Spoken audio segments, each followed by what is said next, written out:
Welcome back to the 12-Sided Guys. We have Matt playing the one-time farmer, now full-time harmer, Artis. Hoy hoy. Scott playing the patent leather sheen, whip-toting, red-haired queen, Ember. That's me.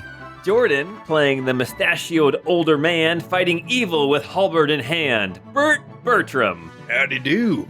Sabrina playing the once love-struck bright-eyed lad, now with a backstory slightly more sad, Hop. Hey. So. Zoinks. And me, Paul, just doing what I do because I love you. Me? I love you all. I love you all. But it's time to check back in with the JV team. That's less special. I love you, Matt. I love you. Anyway, Awkward. It's time to it's time to check back in with the JV team and see what they're up to. But first, just a quick reminder to go and check out our Discord server. You can chat with other fans and the players and me to discuss the podcast so far, share memes, chat about recent episodes, or whatever. The link is in the description. Also, the usual stuff. Go tell your friends about us, check out our Patreon, rate and review us to help others find us, help us get a Papa Murphy's pizza, etc. And don't forget, we're coming to FanX this year. That's 2022 for all of you time travelers who are listening to us in the future. September 22nd to the 24th in Salt Lake City. We'll be hanging out, so come and meet us at our booth. Anyway, if your dad used to call you at the most inopportune times just to remind you of important things like to save your game and take a break, then this podcast is for you. It's the Crystal Codex, episode 67.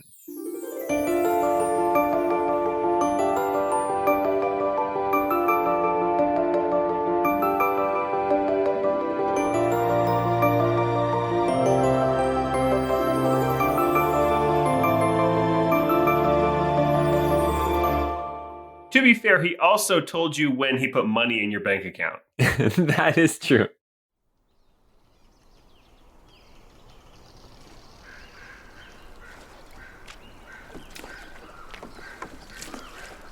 It is a dark, crisp night as the oars of a small rowboat slap against the water, rowing towards a small island in the archipelago known as the Principality of Dathan, formerly the province of Lirin. We have four figures rowing towards a secluded beach, the only accessible point on this island, as Burt, Ember, Artis, and Hop are on a mission. 5 days ago, in the city of Marlek, in the Pessimist's Pint Tavern, our four heroes of the JV team were minding their own business when they decided to take on a job, a unique job. A man named Joram was looking for help getting out of a gang of sorts, a gang that used to be content with murder and crime and occasional mercenary work, and has now gone the path of the zealot and is more interested in inevitability. And this man, Joram, has asked for help getting out of this group, because once you're in for life.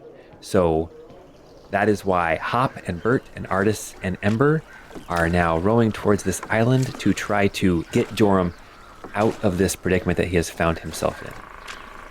As we look at our four heroes in this rowboat, we see that time has changed them a bit. I think one of the biggest changes would be Hop. So he went from being a very young turncoat kind of boyish figure to having a little bit of a haunted look behind his eyes over the last 5 years. He's now got a thick beard, but on the left side of his face, like there's like a clear like patch of hair that can't quite grow because there's like a scar over his cheek. And the scar is in the shape of kind of like a couple of angel wings. And yeah, he just looks a little bit more intense and a little bit less happy than he did 5 years ago. So Burt is rowing laboriously in this rowboat. He looks quite a bit more gaunt. His eyes are a bit more sunken. He has dark bags under them. His facial hair, he still has his large mustache, but it's also kind of joined now with, multiple days of growth and, pocked with much more gray than it ever did before. He's still heavier set, generally speaking, but he looks like he's lost some weight, but it doesn't look like it's necessarily like a healthy weight that he's lost. And I would say this, while he's rowing, every now and then he will kind of cough to himself, kind of a, and then he'll always side glance and look with a concerned look over at Hop. Well, Artis, over the past 5 years, he has gotten a little bit more. Everybody's gotten kind of darker. Like this is like the dark timeline, and everybody's like grizzled. And anyway, and Artis is no exception. He now has actually taken to shaving his head completely. And he has, just a little bit of stubble, a few days growth on his head and in his on his face. You can see that he is losing his hair. His hairline has gone back quite a bit. But where before he just was, dressed in his farm clothes and he just had the one knife that he carried with him. Now you can see that he has a couple very interesting weapons that you wouldn't have seen on him 5 years ago. He's wearing common clothes, but they look pretty ratty and like he's been wearing them a lot. But they're pretty rugged clothes as well. So, but no longer just like he's not wearing his farm overalls anymore. Well, Ember's not from the dark timeline, I don't think. As far as Ember goes, she's in her mid-30s now. Still long red hair. She does tie. She has a couple of braids that she does in her hair as well, and she has a very pretty bow that she ties to those braids. She's dressed largely the same. She does have a lot of leathers, but she is wearing some fine coats over those, so not just leathers anymore. But other than that, she's largely the same. All right. As you row towards this small island, you guys have been informed that this man Joram is trying to get out of this group. This group has called themselves the Angels Mercenaries. They have taken to this idea of inevitability that, at least the letter that you got, that's not what Joram signed up for years and years ago. He's been with this group for a long time. And ever since the shattering, this group has become more and more zealous in their following of Iramil, as well as inevitability. And Joram wants out. I think that's pretty much all you would know, except for he asked you to come and help him sneak away, and if you can get him away safely, he will give you all of the treasure that he has managed to squirrel away from this group over the past many, many years. And the rowboat gently thunks against the beach as our 4 heroes of the JV team step out onto a grassy, kind of rocky beach in the dark in the middle of the night. From where you guys are, you can tell you're on the south side of this island, and there are trees a little ways up the beach, and you can see that there is some sort of like a wooden platform further like north on the edge of the tree, some kind of like a lookout tower or platform. And so the first thing I need for the 4 of you to do is to make perception checks. So Artis still is not proficient in perception checks, but his passive is 19. I'll make a perception check though. Oh my gosh. Ember got a 9. Hop rolled a 14. Artis got a 21. And Burt got an 8. As as you all get out of the boat, it is quite dark here, and amongst the trees, it's hard to see clearly. You can make out that little structure, but Artis, you still got your crystal tech goggles, don't you? Yeah. Yeah. So as you are kind of looking up the beach towards that platform, you can see amongst the shadows of these trees, you can actually see that there are a few figures that are moving around amongst the trees. It looks like up on that platform, you can see there are two figures. One of them appears to be armored because you can see a little glint off of some steel, and then there's another figure that is has a crossbow over their shoulder. And then around the base of this platform, you can see two figures that are kind of cloaked and against the wind and against the cold of the night.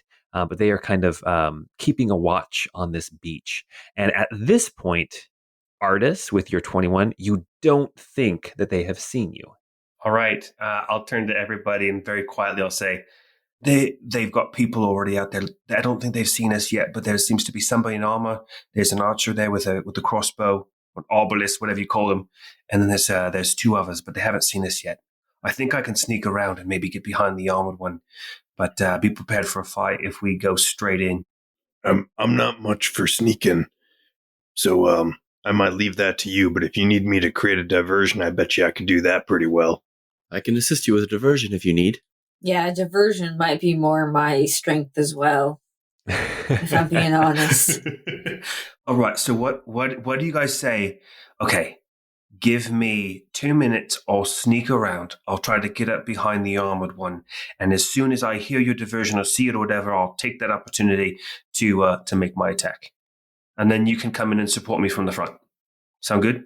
Yeah, I reckon that's probably good. If we can pull a few of them away from there and have them come see and investigate, we might be able to get the jump on a couple of them, and then you'd have better odds with whoever was left. All right. I think I can do it. I think I can handle it. Yeah.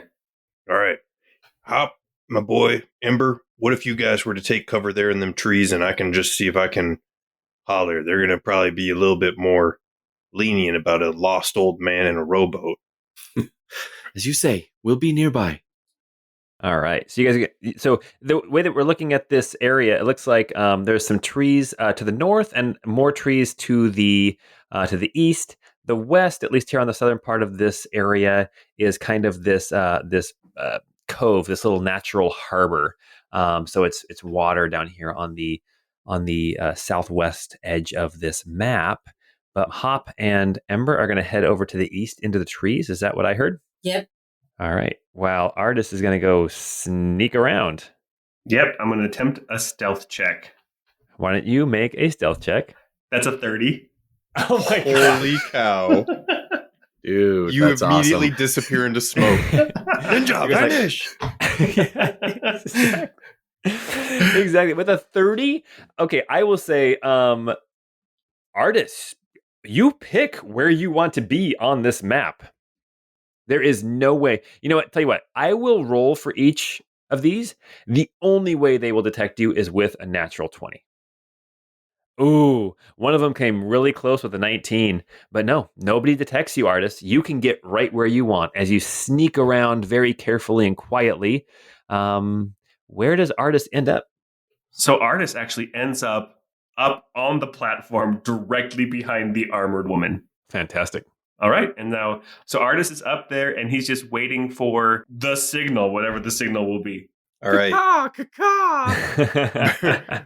Burt loudly kind of bangs the boat against the shore and is singing to himself, "I'll sit right back and hear a tale of a tiny ship of one dude out in the ocean at night going on a fishing trip. No wonder Burt and Pine got along. Burt, I'm out here fishing in the boat. Don't know what's on this island." Oh my god. So just kind of going about around here near the boat, very loudly gathering wood like he has no idea where he is, and he's just going to try to create a fire And in here hopes I that it thought pulls. you were the bard, Ember. Oh man, that's great. Oh, All right. Yeah. As you start to sing, you can see Artis, you are right behind this armored figure, and she calls down quietly to the figures that are down on underneath the platform, and she says, "Quick, go see what that's all about." And then these two cloaked and shrouded figures, they start moving.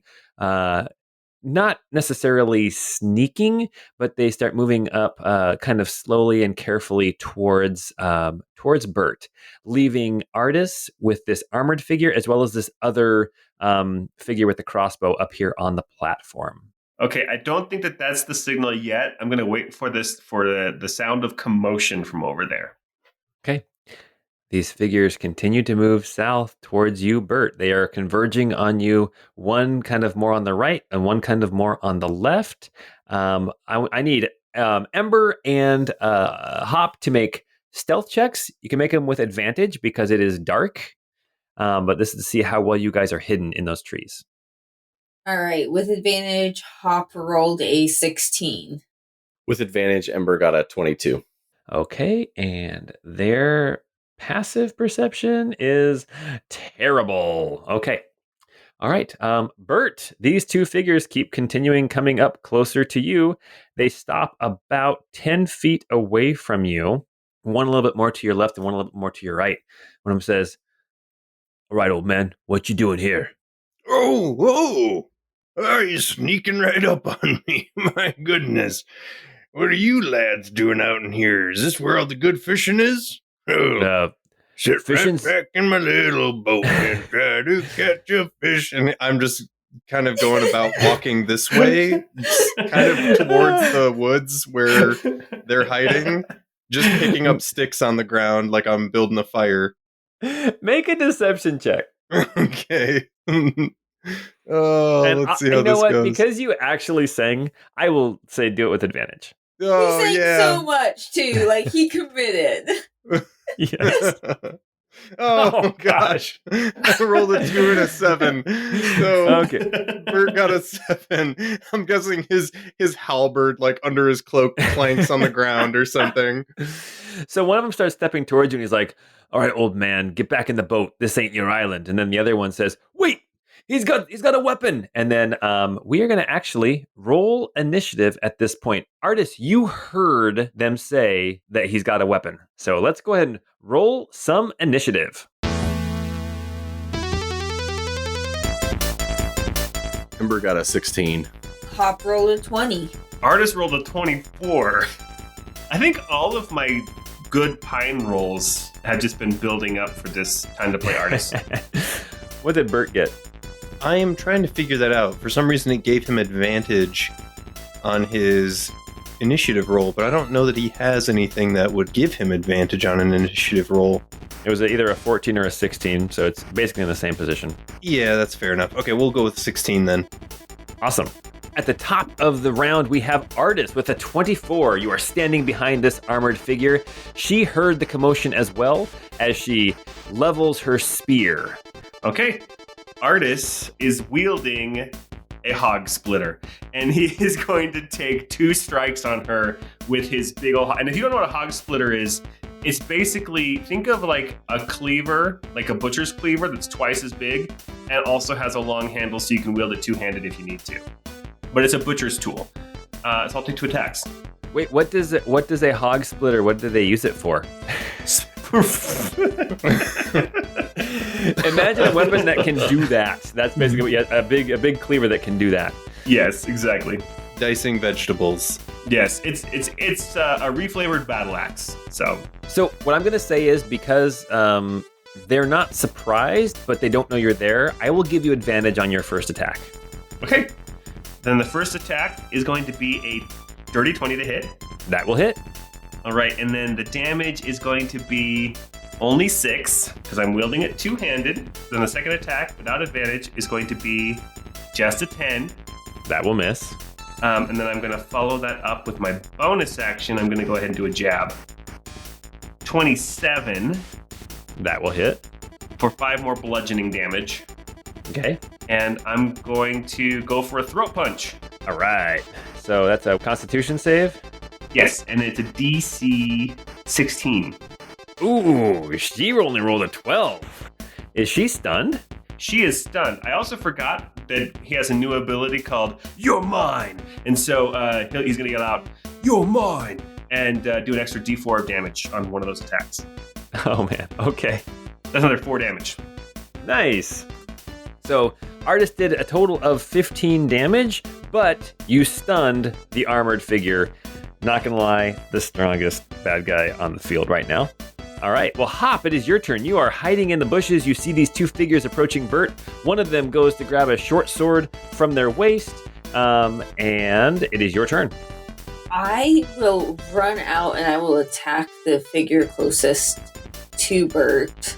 Okay. And I think I'll attack with my javelin Okay. without any magic. And that was a nat 20 for a 26 to hit. Oh my gosh. And then I'm going to use my divine smite with that, obviously, as well. But yeah. Well, here, let's see. You did a critical hit, which means that you rolled a 3 on your d6 plus 2, so that's that's 3 plus 3 plus 2. You deal 8 damage before the smite. right, and then the smite was 2d8. Oh gosh. And how much was that then? And don't sound so sad, Paul. No, it's fine. It was actually only 8. So that's 8 plus 8, that's 16 damage. Yes. You run up and you smite this guy, and he falls to the ground, dead. Just dead. You got him, no problem. Smoted. Nice work, my boy. You have another attack, and you have some more move, too. You can move another, 20 feet. Yeah, no, Hop will go up to the other person and will strike at them as well. I guess also with the javelin, but also without the lightning part of it. For a 15 to hit. That will hit. So that was for 3 damage. 3 damage. And I think that's all I'll do for now, actually. That's fine. Okay. All right, you dealt 3 damage to this. You took out one in one hit, and then the other one you dealt 3 damage to, and it's now Burt's turn. Burt scoops up the gob kebab halberd and kind of swings into action right here next to Hop and kind of loudly says, "Nice work, boy!" And he's going to go ahead and have a couple of attacks at the remaining individual. Okay. First attack is a 20 to hit, That'll hit. 11 slashing damage. Okay. And this guy also, you hit this guy on the shoulder, and he just crumples to the ground dead. Cool. And then Congratulations, the rest these guys are challenge rating 1/8. Yeah, we did it! Nice, yeah. I love it. Burt, hacks at him once, the guy drops, and he's like, "All right, let's get the next ones." And I'm going to go ahead and move a little ways up towards the rest of the fight.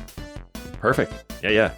All right, Ember, it is your turn. You can see that these two figures that were down here closer to you, they are dead, but there are still 2 figures up on that platform, as well as Artis, who seems to have stunned one of them.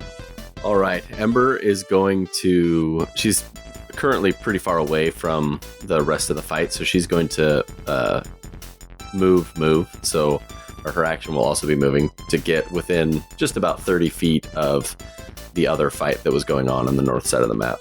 And that's all that I can do. All right. That brings us now to the armored figure. She is stunned and cannot do anything until the end of Artis's next turn. And that brings us now to the bandits, who are both dead. And last but not least, with initiative 1, we have the guy with the crossbow. He looks and sees what's been going on, and then he sees Ember come rushing up towards him. He's going to take a shot with the crossbow at Ember, and that is going to be a 14 to hit. That will miss. Okay, then he's going to drop the crossbow, and as he moves towards Artis with a mace, he's going to take a swing at Artis. Artis, does a natural 1 hit you? Surprisingly, yeah. All right, that's round 1. That's going to bring us back up to the top with Artis. Artis, you have this stunned armored figure in front of you, and you have this kind of grizzled old warrior standing next to the armored figure who just tried to hit you with a mace. Well, because I already stunned the armored figure, but also I've declared that you're mine to her, I'm going to focus my attacks on her. Okay. 17 to hit. A 17 will hit, yes. Okay, so that is 7 damage plus a d4 is another 2, so that's 9 damage. Okay. Second attack is a natural 20. Whoa, there we go. So that is 13 plus 8 is 21 damage. Nice. And then bonus action, I'm going to go ahead and do another, well, this time I'm going to do a cross. Okay. That's 22 to hit, and that will be for another 9 damage. Wow. Whittling her down. She is no longer stunned. Okay. Is that your whole turn? That will be my whole turn. Oh, there's one more thing I forgot to do. Sorry. New character, who dis? So I have an ability where if somebody attacks at me and they miss, I can use my reaction to make them hit somebody else within 5 feet of me. So you're gonna do that? You're gonna do that to the thug guy? Yeah, can we go back and just make the thug have hit her with the mace instead of me? Sure thing. That's not a problem. Okay. That's gonna be. Oh yeah. I just dealt another 7 damage to her. Nice. Okay, Hop, you are up. Okay, Hop is going to run as far forward as they can. I think I won't quite get there, but he's going to get as close to the action as possible. Yeah, so you're gonna do like a move and then a dash. Yeah, you can get like 60 feet up there. So you can see you're much closer now to the platform the Artis is on. But yeah, you can't actually make any moves. And that brings us now to Burt. Burt, what are you gonna do? All right, I'm going to take the dash action, and I'm going to move up to I think I'm still about 15, 20 feet from the platform, but close. All right, and that brings us now to Ember. All right, Ember will run 30 feet forward, and she will get within range of the one that dropped a crossbow, and she will take 2 attacks with her whip. Ooh, sexy. That's right. The first one is a 27 to hit for 12 slashing damage. Okay. And the second one is probably a miss. The second one's an 11 to hit. That will actually hit. Really? Oh. For 9 more slashing damage. And that will be her turn. Okay. Awesome. All right. That now brings us to the armored figure. The armored figure is going to, now that they are no longer stunned, she levels her spear at Artis, and she barks to this thug next to her. Go, get to the camp. Warn them that there's somebody here. And she's going to attack at Artis 3 times. 1 time with her shield. So first off, the shield attack. That is going to be a 22. Does that hit? Yes. Okay, that is going to deal 9 damage, and I need you to make a strength save, difficulty 15. That's only an 11. You fall prone, and these next 2 attacks are coming at you with advantage as she stabs at you with her spear.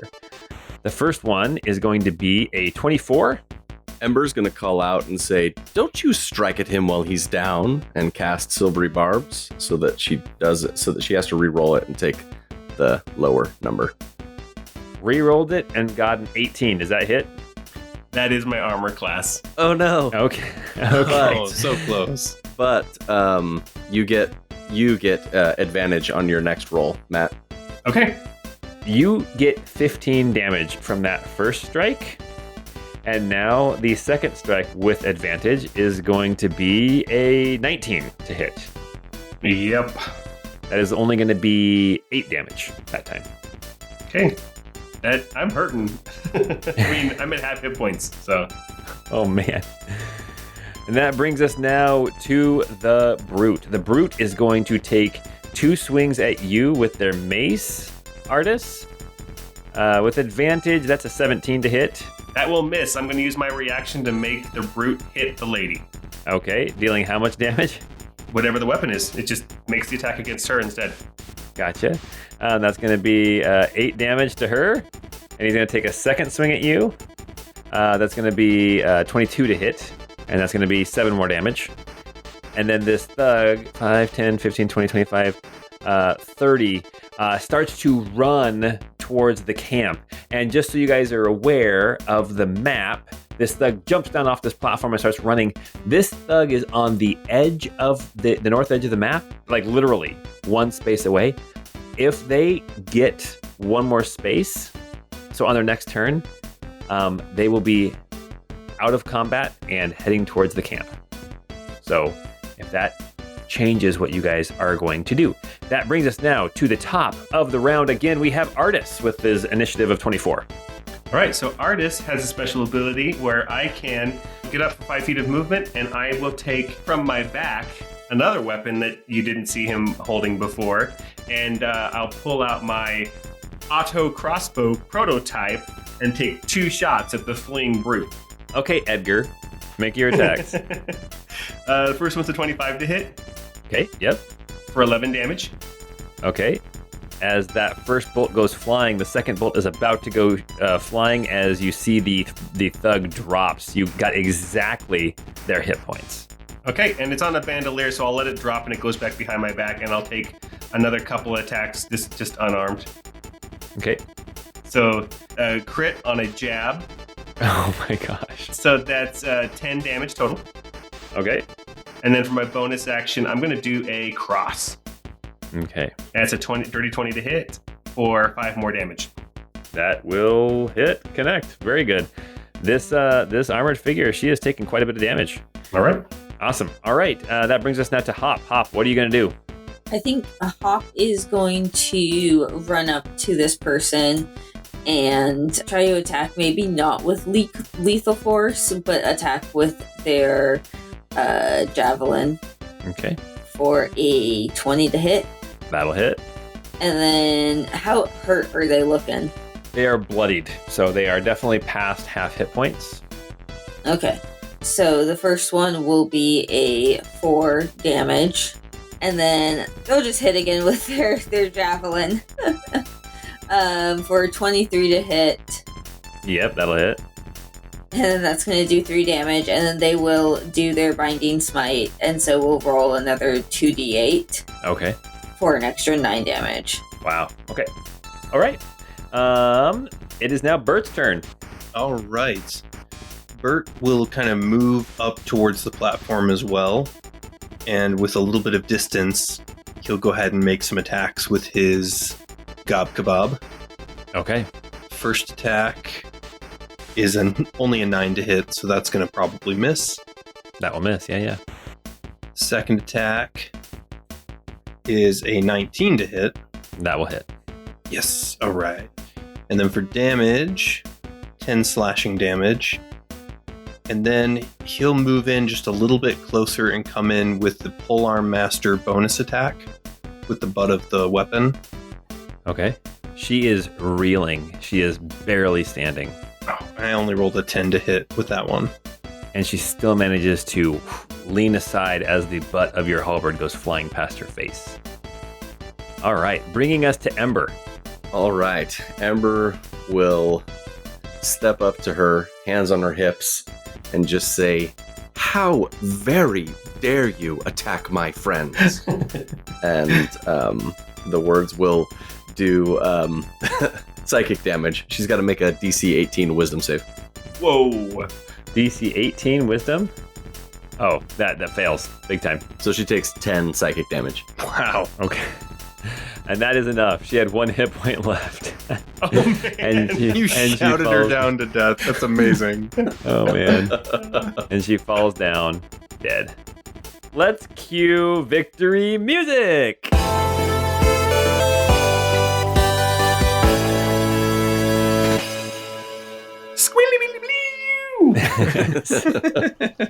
There are now 4 dead figures here on this beach. Ember will look at Artis and ask, "How are you feeling? Are you okay?"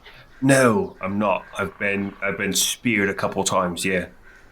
Well, maybe this will help, and she'll pull out a poultice and kind of rub it on some of your wounds, and you'll get 17 hit points back. That's nice. That's really nice. Thank you. Thank you, Ember. If you need more, just let me know. All right. We didn't do any like shopping trips or anything, so I don't have any healing potions. Okay. Well, to be fair, until recently, you guys weren't even adventuring. I don't think. Yeah, it's true. If you need more, I can do it again. Let's go ahead and hold off. Maybe I'll try to just stay a little bit further back next time. Okay. Walk it off, bud. But let's get these bodies in the woods. Or like toss them in the water. I hear you have to put rocks in them for them to actually sink. What, have you been talking to Nari? I think she told me that once. It's just common knowledge. Who's Nari? All right. Yeah, so we just try to stash the bodies somewhere. I mean, obviously there's blood all over this platform, so anybody comes to the lookout point to relieve these guards, they're going to see the blood, but maybe they'll go looking for the people instead of running off to warn anybody. Yeah, we can do it real quick and then move on. Yeah, I can drag a person or two off the track. Okay. Awesome. You guys kind of clear out these bodies. You guys can see that from this platform heading further north up into the woods, there is a path of sorts. It's a little bit, it's faint, and in the darkness, it's a little bit hard to follow, but you figure if you take your time, you can follow it and probably take you right to the camp of the Angels Mercenaries. All right. So should I lead the way? I can go like 20 feet ahead or whatever, and I could just try to be stealthy. Pick the way carefully. My these heels are a little bit high for this. Why'd you wear heels? Come on. I mean, I forgot what it was like to travel with you. You know how it goes. At least your clothes aren't catching the light anymore. They used to be just so shiny. Yes, I did take that into account when I saw my tailor last time. Oh, you look good. I mean, Hop, man, what happened to him? Hey, Hop, what happened to you? Go easy on the boy. I'm sure he's had a hard go with it. Nothing good has happened, that's for sure. I also couldn't help but notice he was pulling his punches. Just trying to keep this one alive. We can't leave survivors here. We got to have a clean entrance and a clean exit. All right? If you say so. All right. You guys are moving through the woods. You travel for just a few minutes, maybe 5-6 minutes, before you start to see some light and shadow flickering through the trees, and you imagine you are coming close to the camp of these Angels Mercenaries. As you approach the camp, you can see that there is a wooden kind of a palisade or a fence that is set up here on the south edge of the camp, because you're approaching from the south. But you can see that there are some fires, some fire pits. There's some tents, and as you kind of take cover behind these fences, you can see there's a cart with some goods, probably pilfered or stolen, and that is where we are at right now. At this point, we have Artis and Burt and Ember, who are kind of hiding behind one fence, and Hop is kind of on the other side of the path behind a smaller section of fence. And you don't think you've been seen at this point. You can hear talk and voices. Why don't you guys make perception checks? Man, this is where all my good rolls are going. I got a 19. Hop got a 21. Burt also got a 21. Ember got a 7. Ember can't hear anything over the squeaking of her leather. Squeak, squeak, squeak. But Artis and Burt and Hop, as you guys approach, you can hear some voices talking at one of these fire pits that you guys can't see from where you're at, but you guys can see the light from them. And you hear these two people talking, and one of them is saying, "I can't believe that Jerem's trying to leave us." And the other voice says, "I know, he's been with us for so long. I thought he'd be proud to be one of the Angels Mercenaries." And then the other voice says, "No longer Angels Mercenaries. Now we're the Winged Hand." And that's what you hear. You guys would know too that the Winged Hand, not necessarily what that means, but that the symbol of Iramil was a hand with a wing on either side. I guess Artis will look to Burt as kind of like the de facto leader. Well, do we know exactly where we're supposed to meet up with this guy? I mean, we can bust in here and start cracking heads, but I get the feeling that might not be the best idea. Why don't you guys make some insight checks? Artis got a 21. Burt got a 19. Ember got a 5. Hop got a 7. Oh. Well, Artis and Burt, as you guys are kind of hearing this conversation and kind of trying to decide what to do, you guys both get the distinct impression that you guys were supposed to sneak in here and help him, like, sneak away. But it sounds like the other members of this group know that he was planning on leaving, which doesn't sound like it was part of the plan. It sounds like this is no longer a sneak in, sneak out mission. It sounds like it's a rescue now. I reckon you're right. Well, life's short. Might as well live an exciting one. Let's go do this. I can't see where they are right now. Is there a group of them gathered together anywhere? Sounds like they're just on the other side of the wall near a fire talking. So it's going to be well lit when we get in there. If anybody wants to try to peek around, you guys can make a stealth check, and then I'll let you guys peek around the wall. I mean, I could give it a shot, but I have imposed disadvantage because of my chainmail. I'll take a look. All right. Thank you for that. That's a natural 20 for a 32. Holy crap. Nice. Did he turn into Batman and just go, like, just you turn and he's gone? I am vengeance. Honestly, I didn't think this was going to be that great of a combination, but I took one level in a different class for level 9 for Artis, and it's working out pretty well. As Artis says, I'll do it, I'll look.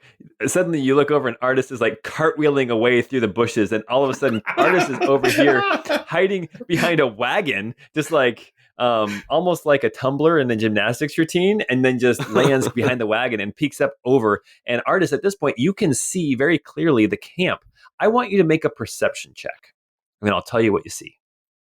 There we go. There's a bad roll. It's a 10.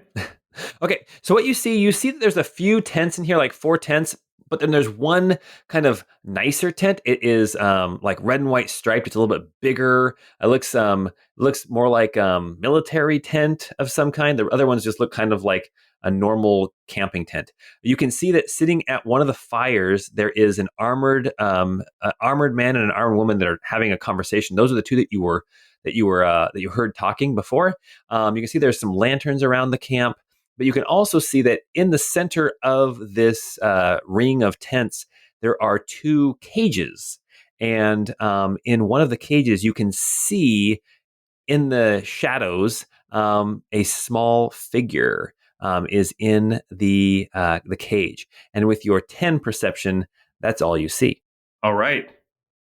So it could be a kennel with like a guard dog in it, or it could be the prisoner we're looking for.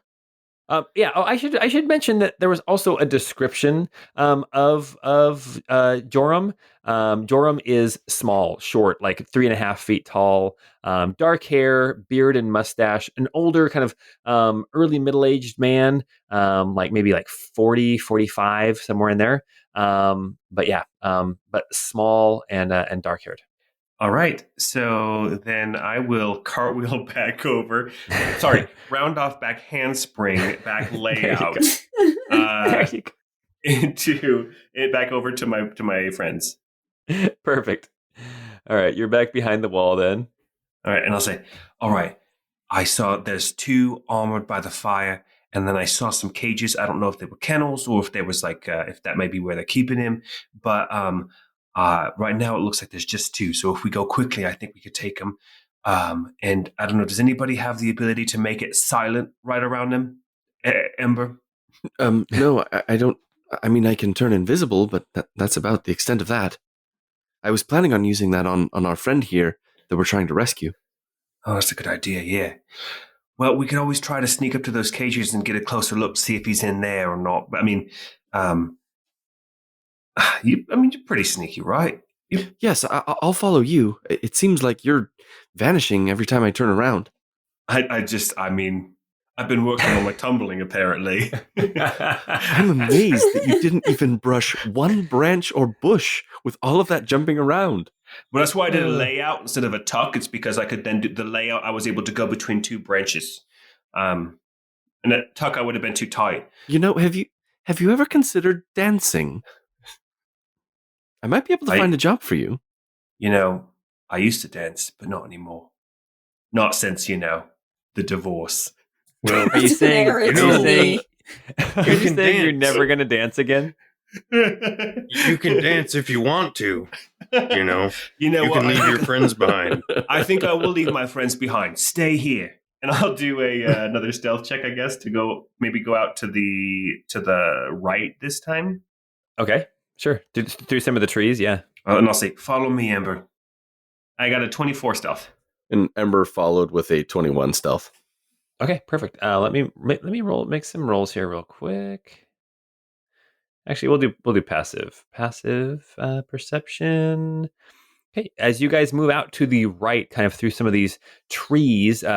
So if you're looking at the ring of tents, that nicer tent is on the right side of the ring of the tents, and that is kind of you're heading out to the right side of the map as well. So you'll be heading towards that tent if you go up towards the camp. Okay, as I pass Hop, I'm going to pat him on the shoulder, and I'm going to say, "I'm sorry, I was a little harsh there. It's been hard, since the divorce."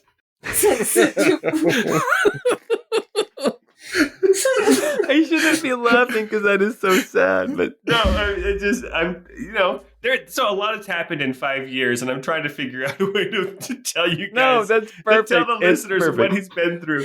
Anyway. Anyway. Divorce. Yes. Oh, man. So basically, so Artis is going to try to come sneaking up here around through the trees, up kind of around the fancy tent, over to the cages to get a better look. Yeah, and Ember's following. So, as you guys come around, you guys are kind of standing by that nicer tent. I'm gonna have Artis make a perception check. This is different than the one he made before. And Ember, I'm gonna have you make a perception check as well. Artis rolled an 11.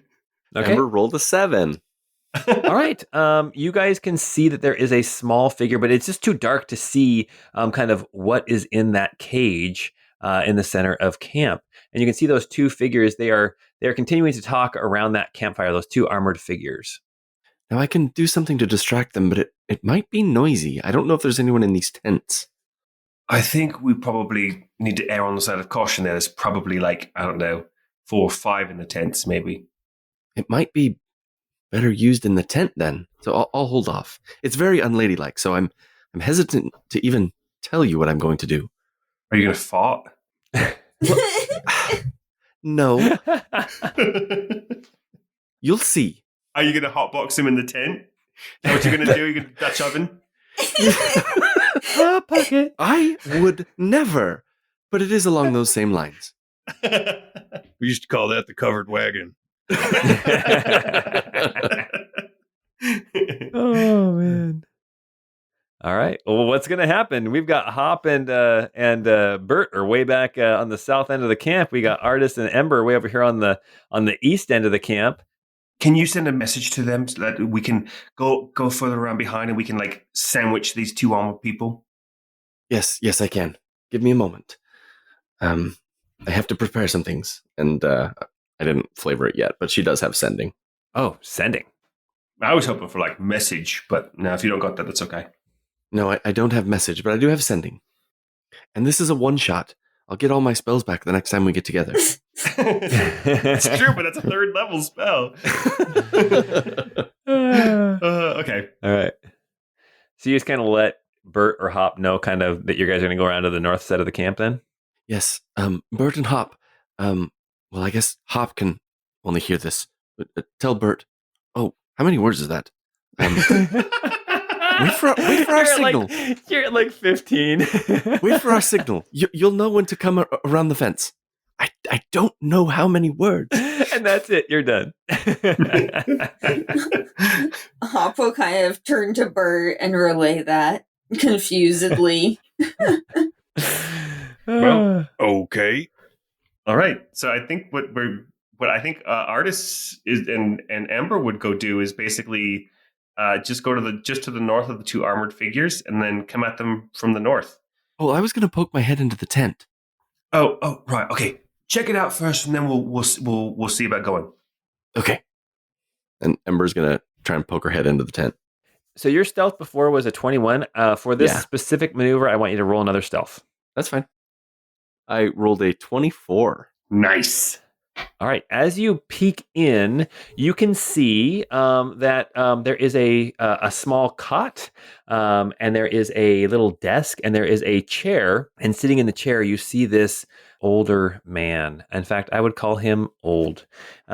He is got a white beard. He's got armor on, but you can see like on his skin, he's got like different like tattoos and markings and stuff all over his skin, different symbols, different kind of arcane or religious symbols. Hard to tell. His back is to you and he's writing something. And you can see that up on the wall in his tent, he's got this like banner. And the banner at the top, it says Winged Hand. And underneath it, it says Angels Mercenaries. All right. But he did not notice you. Okay. I'll go back and stand next to Artis. Okay. There's only one person in there. But he's a little bit formidable, it looks like. Really? I got the impression that maybe he was really old. Well, how old are you again? What's wrong with being old? Awesome. Early 40s. That's all. Oh, we're not that much apart then. Well, he's older than us. Okay. Well, do you think we should still try to take out the armor people, or do you think we should try to go in the tent and take out this guy? Perhaps why don't you and the other two try and take on the ones that are outside? I'll see what I can't do to distract this one inside. Sounds good. All right. So, what you do to distract him, will that be the signal? Yes. Okay. All right. I'm going to move to the north. Show me your path, if you don't mind me asking. I want to know kind of what you're going to do. Are you going to go completely like circle all the way around the camp, or are you going to kind of try to sneak through by the cage, or what? Okay, sorry. My path is going to be like this. Do like that. Was that Dig all Dug? of our listeners over there. All right, so you kind of sneak back outside of the camp, outside of the ring of fire and torches and stuff, and you sneak over closer to the armored figures, avoiding the center of this camp. All right, there we are. So we have Artis more on the northwest side by the two armored figures. We have Ember on the northeast side by the tent with the older gentleman inside. And we have Hop and Burt, who are down at the southern edge of this camp, hiding behind a fence. All right. Ember's going to walk into the tent. Sneakily? Yes. Okay. And cast suggestion on the guy. Okay. And what does this person need to do? Wisdom save what? Wisdom save DC 18. Okay. Got to roll an 11 on this D20 here. Come on. Boop. Ooh, that's a 22. No. Okay. Well, Artis, it didn't work. Okay, we are going to roll initiative as this person stands up and says, "Winged Hand to arms!"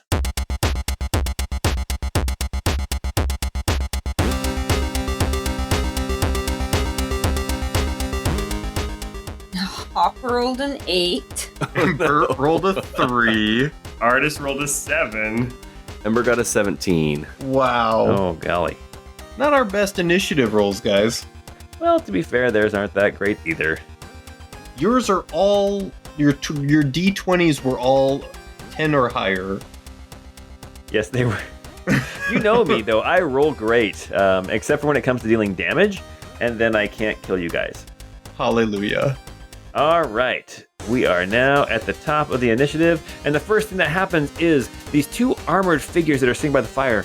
The one on the right stands up, and she draws her spear and her shield, and she looks over at Ember, at the tent, and she comes rushing over to help out her leader.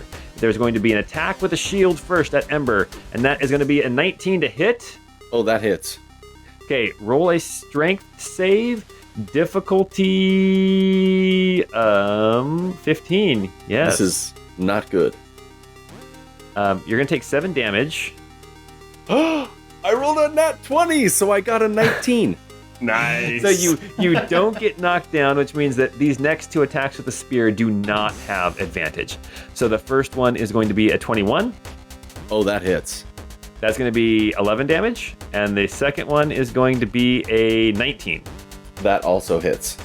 That's going to be 9 damage. I am hurting, guys. Oh my gosh, you guys. Ember, it's your turn. All right. Ember is going to. She's not going to disengage. She's just going to move south just a little bit, and she's going to. So she's still going in to, their threat range. Yeah, still in their threat Okay. range. Yeah, not leaving their threat range. She's going to put her fingers over her mouth and just say, "Excuse me," and she's going to burp like really, really loud.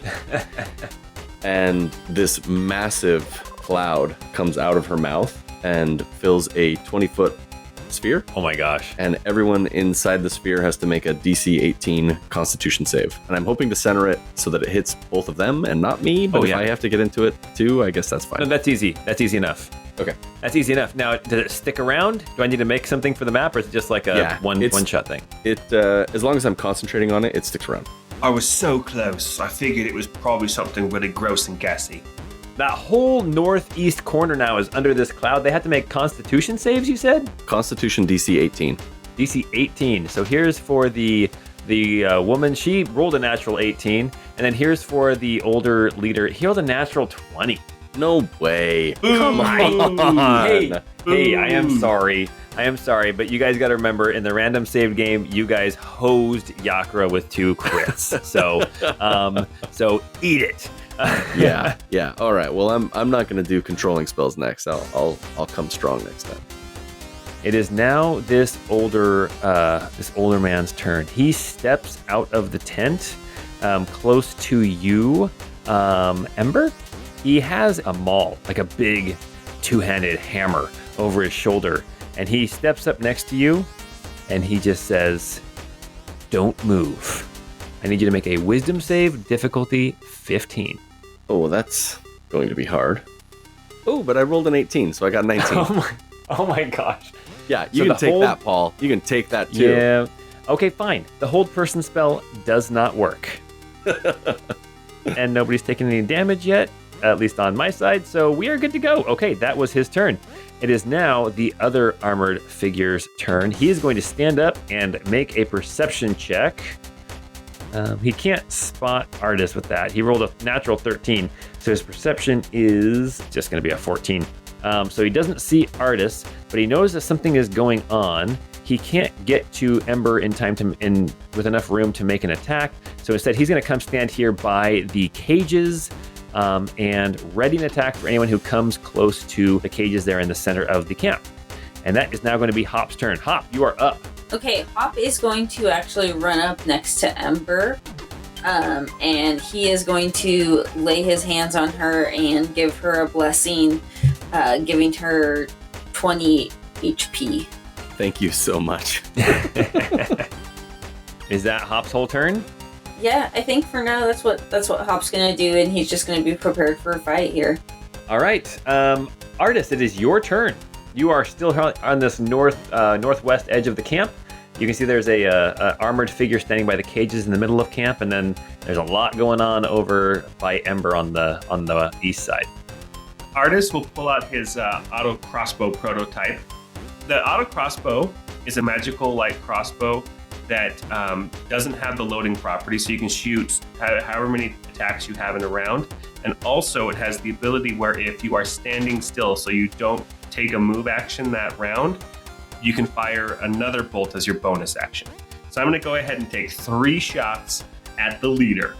At the leader, okay. Yes. So, and since I am hidden, do I get advantage? Since he doesn't know I'm there, or I'll say advantage on the first attack, okay. and then you are going to lose your stealth, your hidden. So it's a 19 to hit on the first attack That'll hit.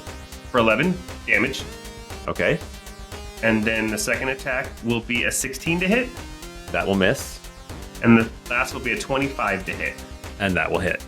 That's another 9 damage. Perfect. Awesome. All right, that's my turn. Suddenly, in the cage, you can see that small figure stand up and start shaking the cage and says, "Get me out! I can help you! I can help you! It's me, Joram! Get me out of here!" And that is his turn. And that brings us now to the bottom of the initiative with Burt. Bottom of the initiative. Screw you. Saving the best for last, I think is what you meant to say. That's right. That's right. Well, Burt is laughably distant from everything that's going on, so it's going to take him a little bit to get there. I think what I'm going to do... I forgot to mention, sorry, and we'll do this starting next time, but if they start their turn in the cloud, they have to make the save again. Oh, okay, so only the woman that was attacking you will have to make it this time because the leader moved out of it. Yeah. What was the difficulty? 18 Constitution. And what happens if they fail? They start throwing up and they can't take an action. Yeah, not a problem. Okay, Burt. I am going to... I guess I'm going to do this. We're going to rush up here, use an action to dash so I can get there, but then I think I'm going to go ahead and action surge. Oh, there we go. So that way I can get some attacks in. And for my bonus action, let's start off with this. I'm going to use my fighting spirit. This is a bonus action. Give myself advantage on weapon attack rolls until the end of my current turn, and give myself 5 temporary HP. Perfect. You do all that, and before you're able to do anything else, I need you to make a dexterity save. Okay. Really good dexterity saves here. Oh, a 9. A 9. You take 20 force damage as suddenly the thing that Artis and Ember both kept missing is this shimmering figure. It looks like a shield and a sword that are floating around these cages. And as soon as you get close, it whips out and smacks you with the sword, dealing 20 force damage. On the shield, now that you're close, Burt, you can see a symbol of a hand that has wings on it. And before you do anything else, I want you to make a perception check. Oh, okie dokie. Let's do the perception check. 15. Okay. As you get smacked, you look over at the shield, and for a split second, you're pretty sure that in the center of this palm, you see an eye open up and then close really quick. Huh. Okay. Okay, you can finish your turn now that I've thoroughly confused everybody. No worries. So I will go ahead and use my action surge to do the attack action, and with advantage because I used my bonus action fighting spirit. Perfect. So this one that's standing right by the cage rolled a 25 to hit. That'll hit. 7 slashing damage. Okay. And then for the next attack, a 10 to hit. Wow. With advantage, rolled a 2 and a 3. Brutal. Well, that'll do it. For that, you missed with the second shot. Yes, indeed. And that will bring us now to the top of the round. We have this armored woman that's been attacking at Ember. She is still technically in the cloud. She has to make a Constitution save, difficulty 18, you said. And she failed. Yes. She is throwing up and vomiting. Can she move or just can't? Yeah, she can move. Okay, she's going to stumble out of the circle. I will whip her as she leaves my threat range. I was gonna say, and she moved through Burt's threat range too. She moved out of his threat range too. Ooh, okay. Let's do it. So Ember got a 25 to hit. Okay, and damage? For 12 slashing damage. Nice. Burt rolled 14 to hit. You managed to clink off of her armor. Okay. That's her turn. Okay, perfect. Ember, you are up. You are standing toe-to-toe with the leader of this winged hand, Angel's mercenaries. Okay. Ember is still facing off with him. She will mutter some words under her breath, and a number of the objects in the vicinity start coming to life and moving around. Is there anything that's like really big, like a table or a bed in the tent? Yes, yeah, in the tent. Oh yeah. He's got like a desk. Like what size category would be like large or huge? Like what size something are you looking for? So I have 10 points to spend, and each size category costs a different amount. Okay. We'll say that the desk is large. Okay, so that's 4 of the 10. Is there another large object in there? The bed. Okay, so we'll do the desk and the bed, and then 2 tiny objects like a pen, and like an inkwell or something. Yeah. And they all start moving towards him and start attacking him. Oh my gosh, that's awesome. Okay. So I can issue commands. I think they go on my turn. Okay, let's just have him go. Okay, so the desk like flips up and like crawls over to him and strikes out. Okay. It's probably gonna miss. 11 to hit. That'll miss. Then the cot flies over to him. Also a miss. That's a 10 to hit. Okay. Then the pen that he was writing with comes and stabs at him for 21 to hit, That'll hit, yeah. dealing 7 damage. That's awesome. And then the inkwell that he was using flies at him and crits Oh no. for 14 damage. Oh man. And so That's awesome. the bed. Furniture just doesn't abuse people like it used to. Yeah, so the desk, the cot, the pen, and the inkwell are floating around him, attacking. Oh gosh. All right. Let's see. That's not going to work. So it's now the leader's turn. Okay. First off, as a bonus action, he is going to touch himself and give himself 15 hit points back. Oh man. Ooh. Yes. Well, I mean, he's a freaking priest. And then with his action, he is going to swing with the maul at you, Ember, because you're closest. So that's going to be a +7 to each of these rolls. We have a 22 and then another 22. So the first one, I'll do the silvery barbs. So he has to re-roll it. Okay. Oh my gosh. Okay, our dice roller has to be wrong. I just rolled 315. Let me roll that again, because that's got to be wrong. 3 15s in a row is... That's wild. What? You're going to crit this time. No, 16 instead. All right. You might drop me with Okay, this. so that's 2 hits with the maul, and the maul deals 2d6 plus 3. Oh man, this is going to be so bad. Actually, that's 6 for the first hit. Oh, that's not bad. And then that's 11 for the second hit. But I did not add in the radiant damage, Oh, which is going to be another 66. That is going to be 11 damage radiant, okay. and then 8 damage radiant. Okay. So a total of 19 damage radiant. You still standing? Oh, I'm still standing, but Ember is pretty darn hurt. And I've got to make a constitution save to keep the spell up. And I rolled a 12, so I think that fails. I think that fails. I think you're right. So all the furniture comes crashing to the ground? All the furniture comes crashing down. Okay, Burt, I need you to make a wisdom save, difficulty 15. Okay. Come on, big money. Oh, I rolled a 2 for a 7. Oh my gosh. Sweet. Actually, hold on. I'm going to use my Indomitable. You can re-roll a saving throw that you fail. That's probably a good idea. Please not be a 2. I rolled a 1 for a 6. Oh, man. This game is so broken. Is there like Oh my a God. DM This is setting so where everybody has to I roll below a promise. 10? I promise. Oh, man. You take 15 damage, and you are blinded until this priest's next turn. Holy junk stains. Okay.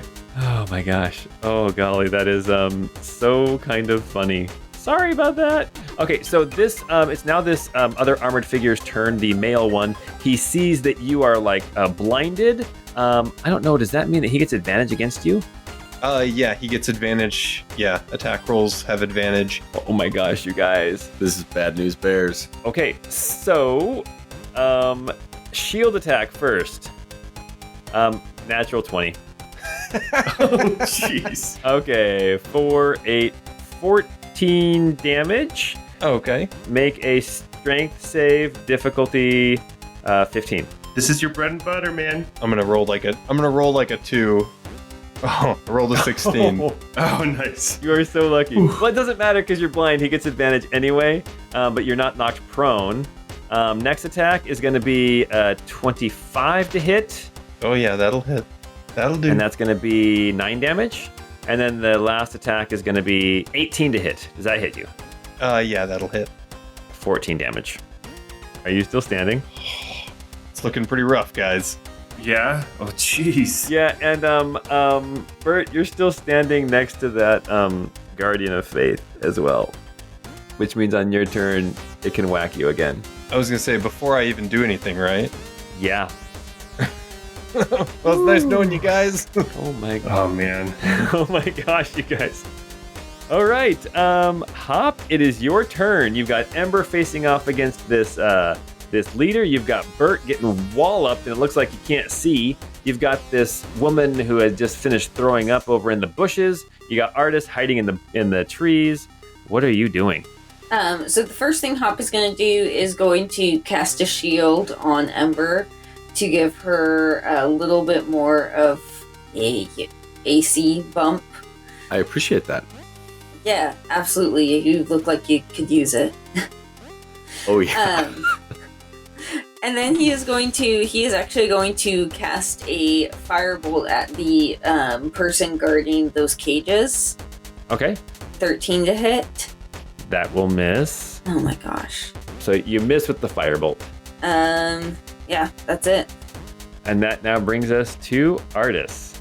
Okay, does it look like this Guardian of Faith has reach? Yes. 10 feet of reach. Oh, man. Oh, jeez. So does anyone know Guardian of Faith, the spell, how it works? Doesn't it do damage up to like 60 damage and then it goes away? Yes, it'll stay there for 8 hours or until it deals 60 damage. Yes. Jeez. You fail your dex save, it deals 20. You make it, it deals 10. It's a great spell. It's a great guarding spell. Nice knowing you guys. Oh, man. Ooh. Okay. Jeez. Okay. Artis is going to run around up to the other side of Burt. Okay. I'm going to grab him, and I'm going to pull him south away from the Guardian of Faith. So I'm using my action to grapple him and pull him down so that we'll be right next to this throwing up armored person. Perfect. Are you going to resist that, Burt? No, I don't think I would. And then because I didn't do an attack on my turn, I really don't have any bonus actions that I can do, but hopefully that'll keep Burt around longer to do some damage. All right. That brings us now to the figure in the cage, who you now know is Joram. I made a roll on a d20. I rolled a 19, which means you guys are kind of lucky. Joram, the master thief, manages to break out of the cage, quickly moves away from the Guardian of Faith over kind of towards Ember, and is going to scoop up whatever they can find, which at this point is just a dagger, and is going to attack the leader 3 times. So let's see what they can do. That's 2 hits with a dagger, and the first one will be crit damage. So we've got 3 plus 5, 8, 12, 15 plus 4. That is 19 damage with a sneak attack against the leader. And then the second attack is just going to be a normal attack with a dagger, which is going to deal 8 damage. All right. And now Joram is in the fight, which brings us down to the end of the initiative with Burt. Who is still alive? Hooray! I am alive! Yay!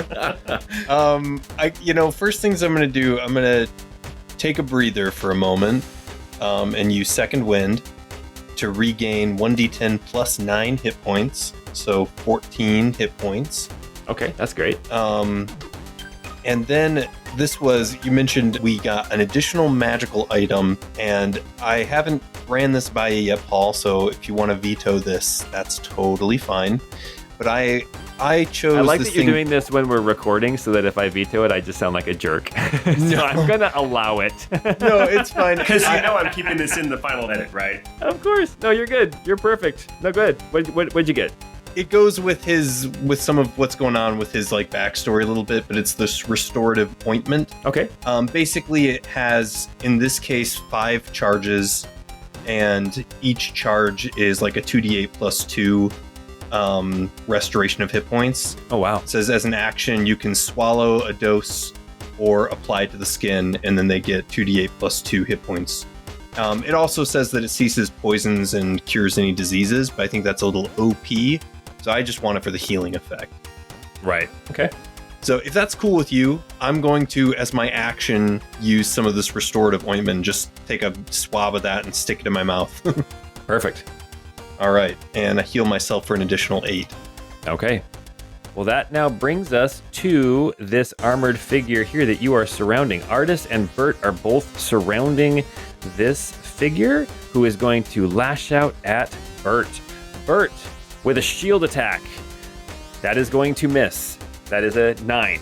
So then now you have 2 spear attacks coming at you. The first one is going to be, wow, a 12. And the last one is going to be a natural 1. Nice. Okay. Now you know what it feels like, huh, Paul? Well, she's still kind of, yeah, okay. You guys have hosed me way more than I've hosed you, let's be honest. That's fair. So it looks like she's still kind of reeling from the vomiting, and she manages to miss you every single time, which brings us now to Ember. Ember, you have Joram here next to you, and you are facing off against the leader of this group. Yeah. I am going to say to the rest of the party, I'll be right back, and cast greater invisibility on myself. Oh, man. Nice. And I will disappear. Okay. Are you going to move as well? Yeah, I will move. I'll make him make a perception check to see if he can figure it out, like that you're moving. He rolled a natural 7, which with his perception, I think that's only like a 9, so I don't think he can tell that you're moving. So I'm going to run south and stand next to Hop and say, "You've got this, bud." And Hop, you have bardic inspiration on your next, for the next 10 minutes. that is going to bring us now to the leader of this group. He looks at Joram and he says, "You are such a traitor. How can you leave the winged hand?" And he's going to attack at Joram. The first attack is going to hit. That is going to be 25 damage to Joram. Oh, brutal. Joram is still standing, but that is a big hit. And then with their third action, they're going to turn and cast Holy Fire on somebody. And it will be on Burt. Oh my gosh, again. come on, Burt. Make a... Oh, crap. I'm sorry. The dice are telling their story. Oh, man. Okay, Burt, make a wisdom save, difficulty 15. Okay, here we go, guys. Ooh, 22. Oh, nice. Oh, perfect. Okay, you're only going to take half of this damage, and you are no longer blinded. So that is going to be a total of 15, so halved to 7. 7 damage. Okay, all right. I can deal with that. That woke me up. The other armored figure is going to come rushing down towards Artis and Burt, and is going to shield attack at Artis. That's going to be a 21 to hit you. That will hit. Strength difficulty 15. That's a 5. You are prone. That is 10 damage to you, and then now 2 attacks coming with advantage. The spear, the first one, oh my gosh, natural 20. Oh no. That's going to be 16. That's going to be 20 damage. Okay, I'm still up. The second one is a 22 to hit. That hits as well. That's going to be 13 damage. Oh my goodness, I'm still up. Oh my With gosh. 2 hit points. Crushing it. Oh there, man. buddy. Gosh. Oh my gosh. Holy cow. All right. Hop, you are up. Holy moly. Okay. I think Hop is going to cast the Branding Smite one more time, and then come in with his javelin and try to hit this person here who's causing all this chaos. The leader. Yes. So that's an 11 to hit, and then a 19 to hit. That will hit. So it's going to do... What level smite are you doing, too? You're a level 9 paladin. Are you doing a level 3 smite? Yeah, level 3. Then add 4d8 to whatever you roll then, too. Oh my god. Oh my gosh, that's a lot of ones. Okay, so total it'll be 16 damage. Oh gosh. That's actually not too bad. This guy is looking pretty hurt. And that's all I can really do right now, I think. Okay. That's going to bring us to Artis. Okay, Artis is going to spend 5 feet of movement to kip up, Okay. and then I'm going to take my first attack against the guy who knocked me down with my hog splitter. Okay. That is a 10 to hit. Second attack, a 23 to hit. That'll hit. Okay, so that's it's only 6 damage. Okay. But I'm gonna do a throat punch. So come back around. I guess come around with the handle and try to hit him in the throat. Sure. So he has to make a save. Yep, it's a DC 16 con. I rolled a 17. Okay, Oh, well then I'm man. gonna follow it up with the old 1-2. Oh, he's also I'm gonna say you're mine as well. So he gets an extra D4 of damage on that attack. So it's another 3 damage. And then, like I said, I'm gonna do the old 1-2. So I'll follow it up with a cross. 15 to hit. That'll hit. Okay, that's another 8 damage and another throat punch. So another save. Another 17. Okay. This is getting ridiculous, by the way. And then last is going to be a jab again, right for the throat. A 22 to hit for another 8 damage. Yep. And another saving throw. Stunned. Okay. All right. And so I have an ability that since I used the old 1-2, then I'm going to, I basically gain the advantage of like a disengage action. I'm going to move a good 40 feet away so that they can't get to me with a melee attack. Don't worry, Burt. I'll be back to help. No, come back. Oh my gosh. Okay, that now brings us to Joram. Joram has this this dagger in his hand. Nobody is within threat range, so I'm trying to see how he can get sneak attack. I don't think he can, but he looks at this leader and he says, "Ender, you've changed what we're all about. I want out. I don't want to be a part of this anymore." And he's going to attack 3 times with a dagger. And that's going to be 2 hits. The first one is going to deal 6, and the second one is going to deal 8. That's a total of 14 damage. Oh man, this guy is barely hanging on.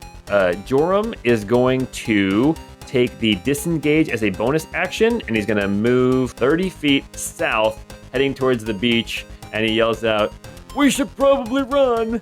And that's what he's doing. It is now Burt's turn. Burt, you have 2 armored figures close to you. One of them is stunned. The other one tried to attack you, and she couldn't hit you. And just so you know, the leader looks very, very rough. Got it. Okay. Now, the one that's stunned next to me, do I get advantage on attacks against a stunned enemy? Yes, you do. Okay, cool. Well, I am going to go ahead and make an attack on that one. And I'm going to try my Great Weapon Master feat to -5 from the attack roll in order to beef up the damage. No, you were right the first time. It's boof up. I'm going to boof up Boof this it up. damage. Move it up Let's the damage. move Oh it. gosh, you gotta be kidding me. So I only rolled a 12 with advantage minus the 5. Would have only been a 7. That's a miss. They have AC 16. Okay, well, I'm gonna just go ahead and have another normal attack without the Great Weapon Master. Okay. Gosh, for only a 13 to hit. Oh, jeez. That is going to miss. I'll use my bonus action, Polearm Master, to come at this individual with the butt of the weapon as well. 19 to hit. That will hit. The old trusty butt of the weapon. Mighty butt strike. Damage is only 4. I rolled a 1. Oh my Everything is gosh. awful. Everything's a lie. So Joram is running. I don't know what everybody else is going to do. I mean, I'd draw a bunch of attacks, I guess, wouldn't I? You would draw 1 attack, because one of them is stunned, can't attack you. Yeah, okay. I'll just start trying to run. All right, you're going to get 1 attack of opportunity against you as you move out of this person's threat range. For a 14, you manage to dodge aside as she swipes at you with her spear. Okay. That is going to bring us to her turn.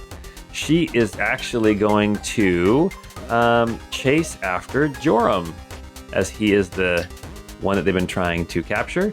She says, "Get back here, you traitor!" And there is an attack with the shield. Oh gosh. Oh my gosh, you guys. Oh, that's an 18. That's a hit. And she is going to deal 9 damage, and he has to make a strength save and is knocked prone. Heck. All right, spear attack is going to be a hit and then another hit, but none of them are crits. That's going to be 19 more damage. Oh, golly. Okay, Joram is looking hurt. All right, that brings us now to Ember. Ember, who is invisibly invisible, but greatly. Yes, I am so great at being invisible. You can see that this leader here who is close to you, who is within your range of your whip, is hurting really, really bad. Okay, this might be maybe overkill, but I'm gonna take one step north, so I'm just in front of Hop there, and I'm going to whisper at him and say, "A friend of mine told me Aramiel really filled out some apple-bottom jeans." And that'll be another... You should have seen those boots with the fur. That'll be another Dissonant Whispers. He's got to do a DC 18 Whiz save. And this is level 3. Oh gosh, that's a failure. How much damage is this? This is 19 damage, and he has to run as a reaction as far away from me as possible. You see this man, this Ander, grab his head, start shaking. No, not Iramiel, and poof, head pops, and Ander falls down dead. Wait, his head pops? That's rad. Guys, I've never done it like that before. Nice. All right. And then I'll shout out to Burt and say, "Burt, hang on. I know you can keep fighting." And I'll give you Bardic Inspiration. Yay! What's the D or the dice size of a D8? D8, yeah. Cool. All right. Well, you know what? This guy's dead. That guy's stunned. We are at Hop's turn.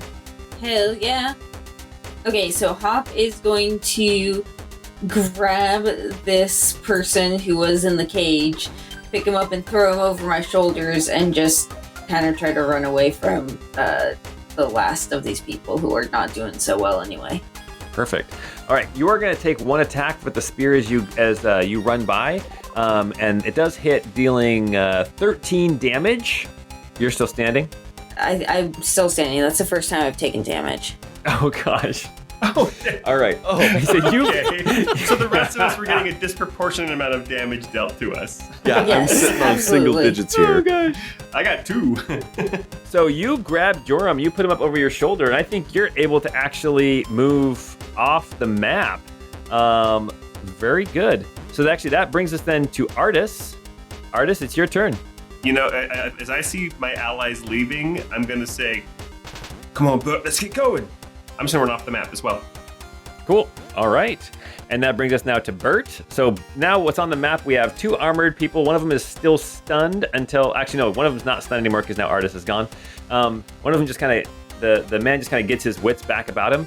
And the woman is standing kind of in the trees trying to chase after you guys, but the leader is dead. And then we have Ember, who is invisible and pretty much undetectable. So Burt, what are you going to do? You're here towards the southern end of the map.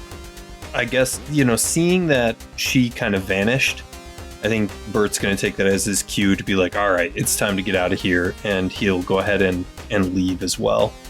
All right. And so I think that is going to basically, at this point, cue victory music.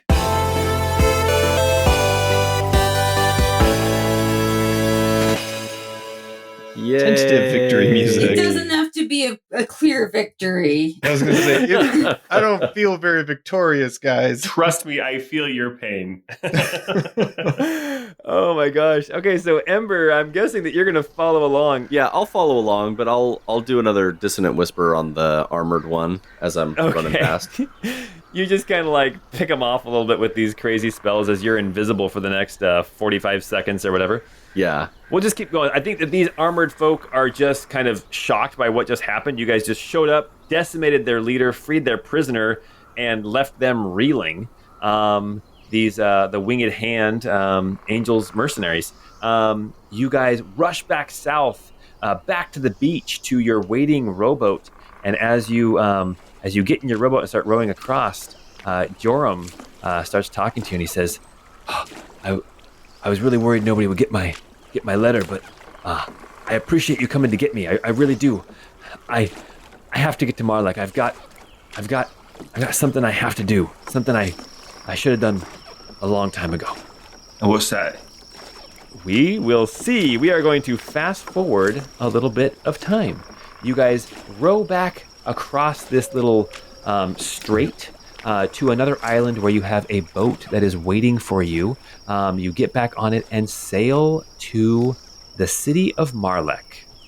As you guys have been sailing now for a couple of days with Joram, you get to know him a little bit better. You find out that he was a part of the Winged Hand, the Angels Mercenaries for years. And as they became more devoted to Inevitability and Iramil, it became less and less a place he wanted to be. And he decided he needed to get back to his family. And he keeps talking about this daughter that he has. Her name is Jet. And the reason why he has to get back to Marlek is because he heard from some family that she's about to finish her training at the Temple of the Stars, and she is going to begin her work as, quote unquote, a priest, as well as an astronomer. And so he wants to get there in time to see her celebrate her achievements.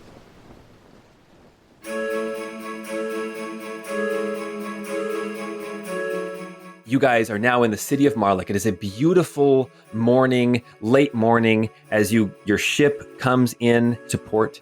You guys race off the dock. You go with Joram up to the Temple of the Stars just in time to see this stage is set up, and you see all these people standing around and clapping as different names are announced, and these initiates, these people who've been training in astronomy here at the Temple of Stars, they start to walk up to receive congratulations, and they receive some kind of a diploma.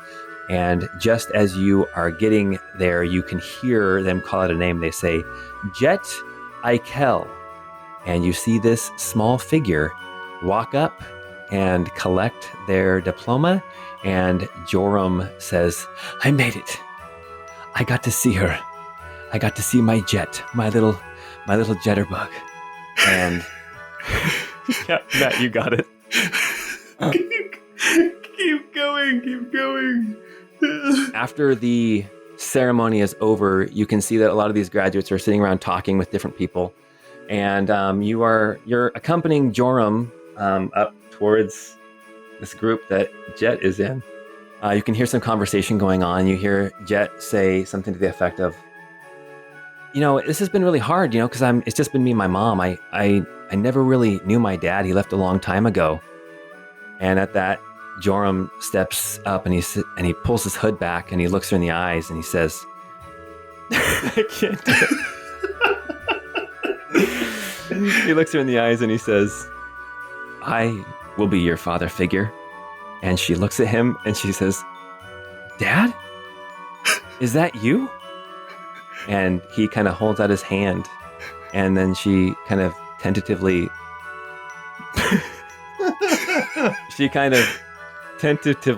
puts her tiny hand in his. And then Joram repeats and he says, I will be your father figure. And she says, I've thought about this moment so many times. I have so many things in my brain that I've wanted to say to you. And he says, anything you had in mind? To which she shakes her head.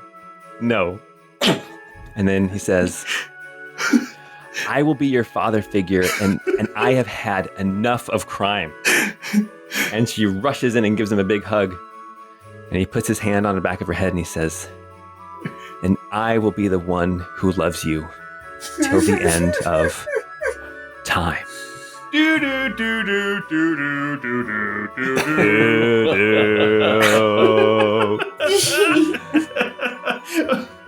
Flash forward a couple more minutes. Jet has made her peace with her father, at least for the time being. They're going to start their relationship. But Joram takes you, Joram Ikel, by the way. His name is Joram Ikel. Michael. George Michael. Jorah Michael. Okay. Anyway, he takes you to this small abandoned building here in Marlek, and he takes you down to the basement. He unlocks it, and he shows you this room, and it is full of treasures, different boxes of coins and tapestries and paintings. And as he shows you what he has offered to pay you, he turns around and he leaves the room. As the four of you stand in there, you step in and you start looking around the room. And Burt, as you're standing there, you see the one thing you've been looking for. You bend over and you pick up a key and you hold it up for the other three in your group. And you know that this will take you on the next step of your journey.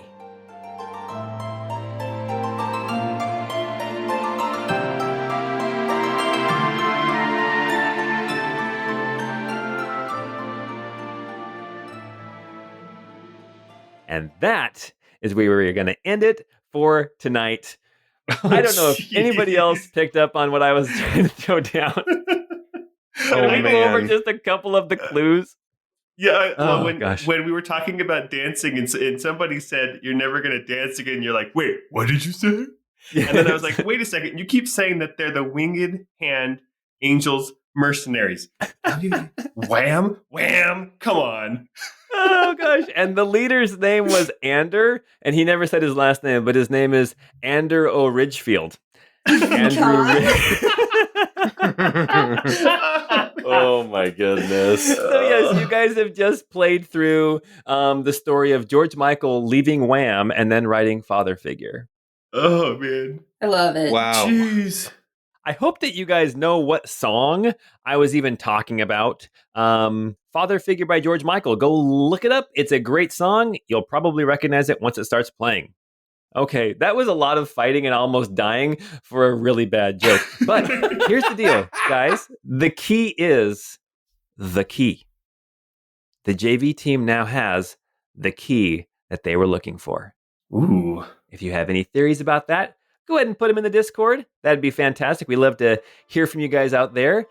So to all you dads and grads out there, we hope you have a great month. Dads, happy Father's Day. Grads, congratulations on your achievements. And go check out our Discord. We love being on there and talking with our fans, but also go check out our Patreon. If you become a patron of us, then we will be the ones who love you till the end of time. Until we get together next time, we hope you have a great time.